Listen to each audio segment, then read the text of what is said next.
Well, hello and welcome to week 7 of Becoming a Good News Church. We're on the home stretch now of these sequence of studies as we open up Graham Tomlin's book, The Provocative Church. And this week we're kind of carrying on a little bit from last week. If you remember, we were looking at Is My Church Worth Going To? And that leads seamlessly into tonight's session where we're looking at this idea of transforming communities. So we're going to find out a little bit more about what it means to transform a community through our sharing of the good news of Jesus Christ.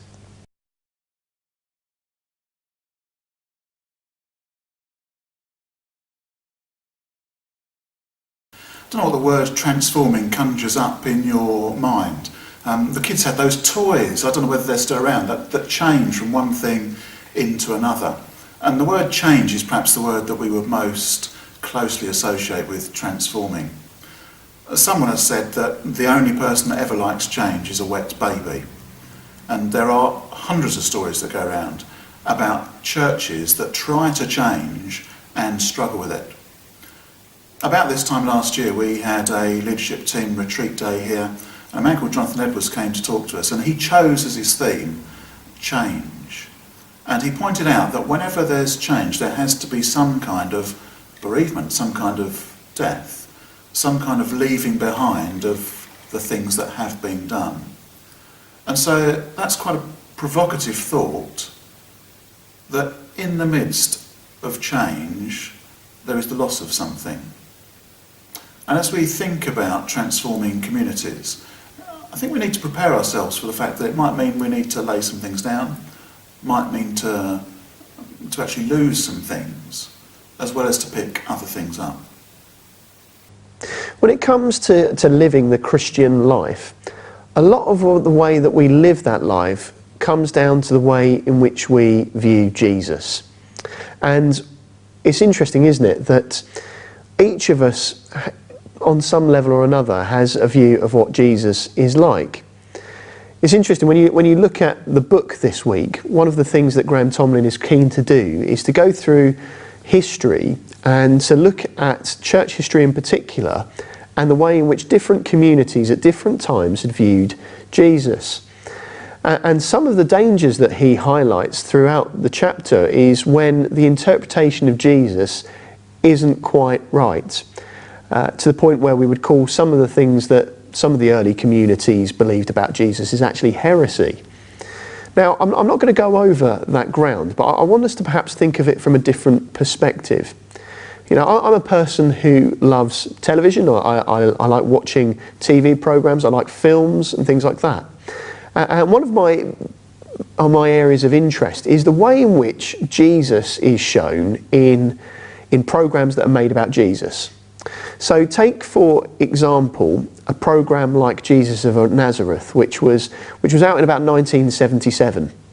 The director of that television program had in his mind an idea of what he thought Jesus should be like. And the actor who played Jesus in that television program, Robert Powell, was asked to live up to this vision of what the director had about what Jesus is like. So throughout the whole serial, you're watching this Jesus, and at no point do his eyes ever blink. And the reason they've done that is to make Jesus seem almost otherworldly. So that's one interpretation. You've then got like the famous film that came out in the 1960s, The Greatest Story Ever Told, and Max von Sydow is Jesus in that program. And it's interesting, when you look at the way in which the director has interpreted Jesus in that program, Jesus comes across almost quite condescending. He seems to be the only one who really knows anything, and everybody else is a little bit stupid. So once again, there's this sense that Jesus is very divine, very otherworldly. But then you take something like, for example, the BBC interpretation of Jesus that came out recently in 2008, and at no point is there any demonstration of Jesus doing miracles in any way. He's seen to be quite human. If we were to look at Mel Gibson's Passion of the Christ, where you see the brutality of the cross, you are made to see the sufferings of this very human man suffering on the cross. And it's interesting, each of those directors, each of the people who have written the scripts for those programs, in their mind they have got an idea of who Jesus is, and as a result their Jesus in their program has come out that way. But if we look in the Bible as well, if we look at the 4 different Gospels, we notice each Gospel writer writes about Jesus in a very different way. So take for example the Gospel of Luke and the Gospel of John.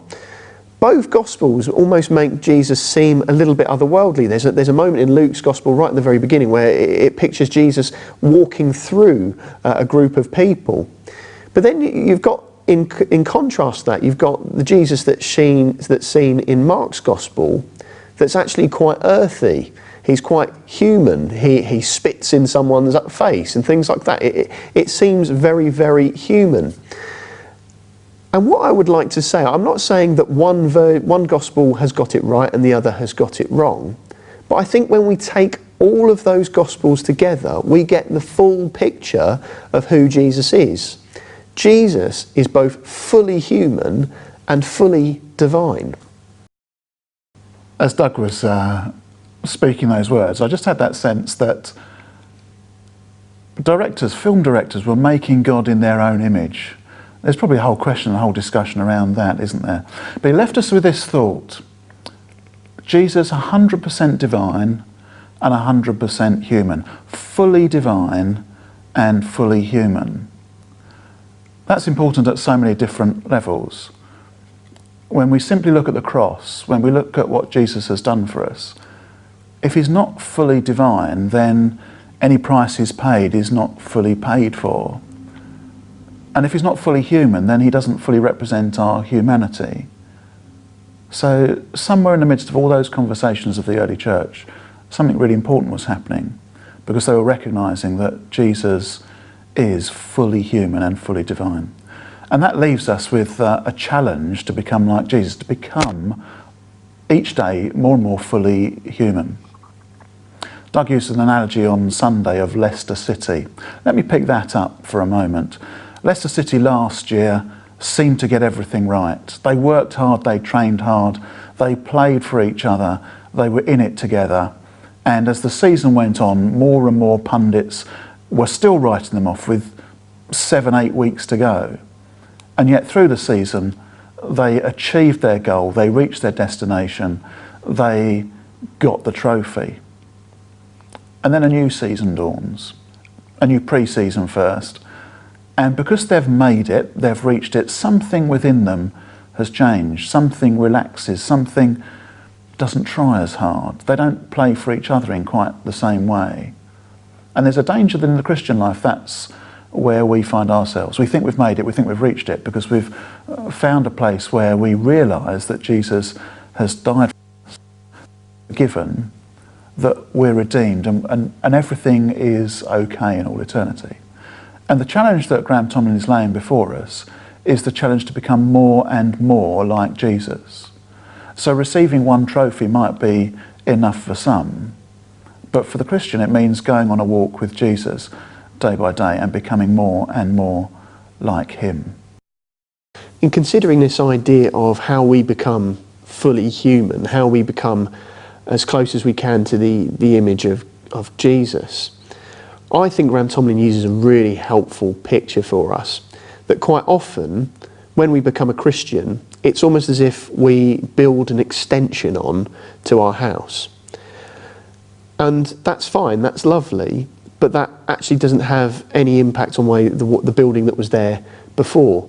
And in many ways, that can be what the Christian life is like for people. So on a Sunday morning, they go into their extension, but it doesn't really make much of an impact on the rest of their life. I guess the thing that I suppose Graham Tomlin doesn't really talk about, which perhaps we would want for you to explore a bit further, is, what role does the Holy Spirit play in this then? Because if we are having our extension put on our house, surely we want to invite the Holy Spirit into the whole of the house to then sort it out, to see change take place, so that we can become more and more like Jesus. If you read the chapter, it started with that analogy of us all being addicts, of us all having a problem, of us all needing something that was going to be dealt with. And you might see that addiction as self-centeredness, you might see that addiction as sin. Somewhere in the mix of those things, that's where our addiction lies. And this analogy of building a conservatory on the house or an extension to the kitchen is therefore really valuable to us, isn't it? Because surely whenever someone comes to the front door, we'd want them to have an impression straight away of what's changed, of who we follow, of what's going on in our lives. And if we invite them in for a meal, it's in the dining room. If we invite them in for a chat, it's in the lounge. If someone comes to stay, it's in other rooms in the house. And that applies to us as individuals, and it applies to us as a church as well. What do people encounter as they come through the front door, as they leave through the back door, as they serve in the kitchen, as they worship with us and sing their hearts out? What is it that has changed? And let me just remind you of that question which Doug has set before us, which isn't in the back of the book. How much do we allow the Holy Spirit to work within us? Do we have a sense of conviction about the things that do need to be changed? And what are we going to do with it?